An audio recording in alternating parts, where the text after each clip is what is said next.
पहाटेचा शपथविधी आणि 2 जुलैचा शपथविधी ह्या दोन्ही गोष्टी आदरणीय पवार साहेबांना न सांगता केलेल्या आहेत। त्या सगळ्या इंटरव्ह्यू मध्ये ते सारखं म्हणत होते की अनेक वेळा आम्ही विनंती केली, चर्चा झाली, पण निर्णयावर कधीच आम्ही आलो नाही।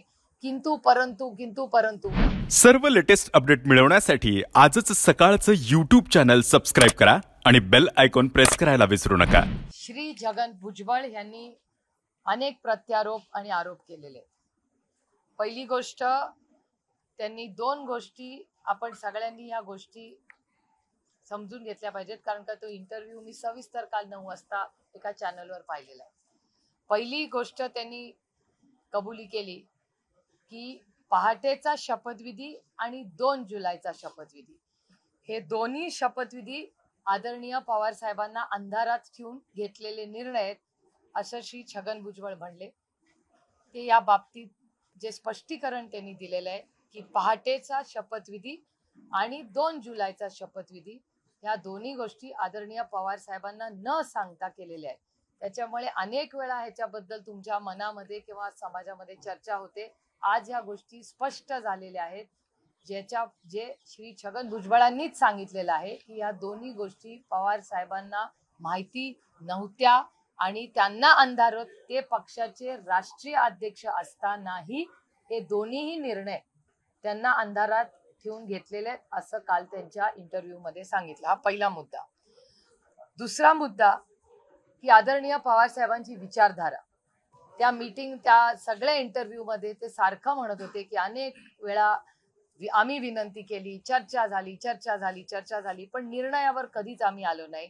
किंतु परंतु याचा अर्थ हेच होतो ह्याच्यातून की आदरणीय पवार साहेबांनी नेहमी त्यांच्या विचारधारेला कधीही सोडलं नाही आणि त्याच्याबद्दल ते कन्सिस्टंट राहिले की मी काँग्रेसचा विचार सोडणार नाही, हे त्या इंटरव्ह्यूतून होतं। तिसरी गोष्ट महत्वाची होती की त्यांनी आणखीन एक गोष्ट सांगितली की भारतीय जनता पक्षाची चर्चा झाली। आता मला भारतीय जनता पक्षाला एक प्रश्न विचारायचा आहे की एकीकडे तुम्ही एनसीपी ला नॅचरली करप्ट पार्टी म्हणत होता 2014, 17, 19, 21, 22, 23 पर्यंत।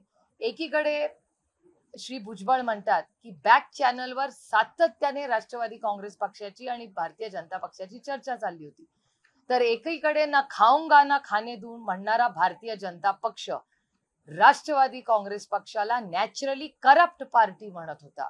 तर मग जर आम्ही करप्ट होतो तर मग भारतीय जनता पक्ष ही नेगोसिएशनला बसलीच कशी आमच्या बरोबर? तर मग इधर भारतीय जनता पक्ष सातत्याने खोटे आमच्यावर आरोप केले।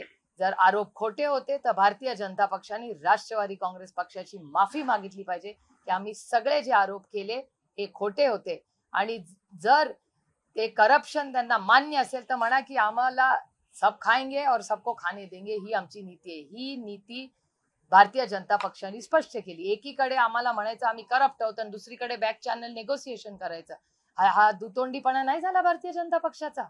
याचं स्पष्टीकरण भारतीय जनता पक्षाने दिलं पाहिजे।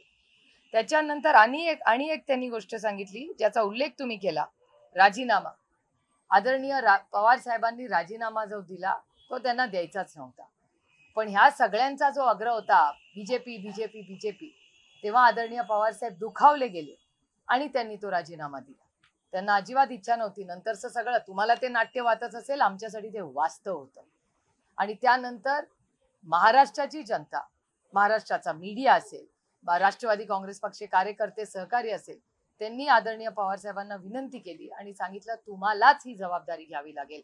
आणि त्यातून आणखीन एक मुद्दा स्पष्ट झाला, त्याच व्यासपीठावर श्री छगन भुजबळ असं म्हणाले की कमिटी काही चालणार नाही, तुम्हालाच ही जबाबदारी घ्यावी लागेल। त्यांनीच आदरणीय पवार साहेबांना आग्रह केला की तुम्हीच अध्यक्ष राहायला पाहिजे। आता ह्याच्यात आणखीन एक कॉन्ट्रडिक्शन येतं, ह्याच्यात आणखीन एक त्यांच्यामधला विरोधाभास असा दिसतो की एकीकडे ते म्हणतात पवार साहेबांनीच आम्हाला हा रिश्ता दाखवला, एका बाजूला म्हणतात नेगोशिएशन करतात, दुसरीकडे असं ते म्हणतात की ते तानाशाही आहे आणि ते खूप डॉमिनेटिंग होते।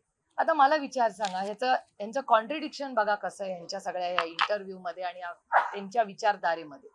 कॉन्ट्रडिक्शन असं आहे की आदरणीय पवार साहेबांनी त्यांनी कमिटी केली होती, तेव्हा कमिटीने निर्णय घ्यावा की पुढचा अध्यक्ष कोण व्हावा.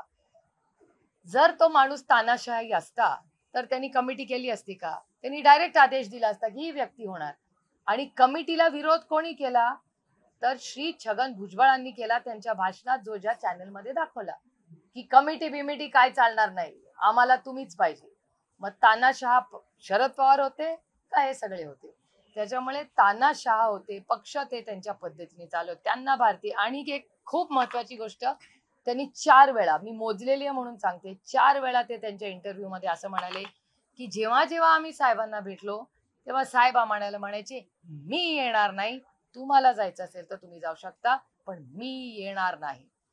पुन्हा पुन्हा तुम्ही तो इंटरव्ह्यू बघू शकता. सातत्याने पवार साहेब म्हणलेत की मी भारतीय जनता पक्षावर जाणार नाही, तुम्हाला जायचं असेल तर तुम्ही जाऊ शकता. हा ह्या सगळ्या स्टोरीचा बॅकग्राऊंड. त्याच्यामुळे संक्षेप मध्ये सांगते पुन्हा, इन शॉर्ट टू अँड, की पहाटेचा शपथविधी आणि 2 जुलैचा शपथविधी ह्या दोन्ही गोष्टी आदरणीय पवार साहेबांना माहिती नव्हत्या. त्यांना अंधारात ठेवून हे निर्णय घेतले. हे कालच्या इंटरव्ह्यू मध्ये स्पष्ट झालं. पवार साहेब त्यांच्या आयडिओलॉजीशी पूर्ण निष्ठेने गेले 60 वर्ष वागले, ते इस्टॅब्लिश झालेलं आहे. त्याच्यानंतर भारतीय जनता पक्ष जे सातत्याने नॅचरल करप्ट पार्टी एनसीपीला म्हणत होती, ही बॅक चॅनलनी सारखी राष्ट्रवादीशी बोलत होती. राजीनामा देताना आदरणीय पवार साहेबांनी सांगितलं की मी तुमच्या बरोबर येणार नाही, तुम्हाला जायचं असेल तर तुम्ही जाऊ शकता. महाराष्ट्रातील सर्व बातम्यांचे विश्वासार्ह व्यासपीठ, सकाळच्या सर्व सोशल मीडिया प्लॅटफॉर्मला लाईक, फॉलो आणि सबस्क्राईब करा. तसंच सर्व नोटिफिकेशनसाठी बेल आयकॉन प्रेस करायला विसरू नका.